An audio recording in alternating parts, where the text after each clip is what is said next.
പഠനം പൂർത്തിയാകുമ്പോൾ തന്നെ വിദ്യാർത്ഥികൾക്ക് ജോലി ഉറപ്പാക്കാനുള്ള പദ്ധതിയുമായി വിജ്ഞാന പത്തനംതിട്ട. പദ്ധതിയുടെ ഭാഗമായ നൈപുണ്യ പരിശീലനത്തിന് കോഴഞ്ചേരിയിൽ തുടക്കമായി.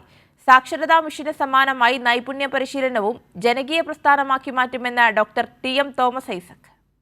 വിദ്യാർത്ഥികളിൽ തൊഴിൽ നൈപുണ്യശേഷി വളർത്താൻ ഉതകുന്ന തരത്തിലാണ് വിജ്ഞാന പത്തനംതിട്ട പദ്ധതി വിഭാവനം ചെയ്തിരിക്കുന്നത്. സംസ്ഥാനത്തെ എല്ലാ ഉന്നത വിദ്യാഭ്യാസ സ്ഥാപനങ്ങളിലും പദ്ധതി നടപ്പാക്കാനാണ് വിജ്ഞാന കേരളം ലക്ഷ്യം വെക്കുന്നത്.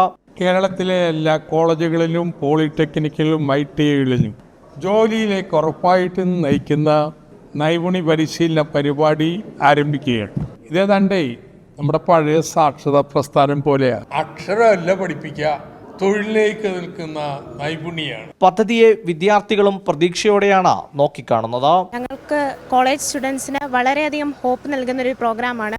ഇതിലൂടെ നമുക്ക് നമ്മുടെ സ്കിൽസ് ഡെവലപ്പ് ചെയ്യാൻ പറ്റുകയും കൂടുതൽ ക്യാമ്പസ് പ്ലേസ്മെൻറ്റ് കിട്ടുകയും നമുക്ക് ജോലി സാധ്യത കൂട്ടാനുള്ള ഒരു നല്ലൊരു അറേഞ്ച്മെന്റ് തന്നെയാണ്. നൈപുണ്യ പരിശീലനത്തിന്റെ ആദ്യ ശില്പശാല പത്തനംതിട്ട കോഴഞ്ചേരി സെന്റ് തോമസ് കോളേജിൽ നടന്നു. ശില്പശാല MG സർവകലാശാല വൈസ് ചാൻസലർ CT അരവിന്ദകുമാർ ഉദ്ഘാടനം ചെയ്തു. ചടങ്ങിൽ വിജ്ഞാന പത്തനംതിട്ട രക്ഷാധികാരികളായ KC Rajagopal, A Padmakumar, college principal George Alex തുടങ്ങിയവർ പങ്കെടുത്തു. കൈരളി ന്യൂസ്, പത്തനംതിട്ട.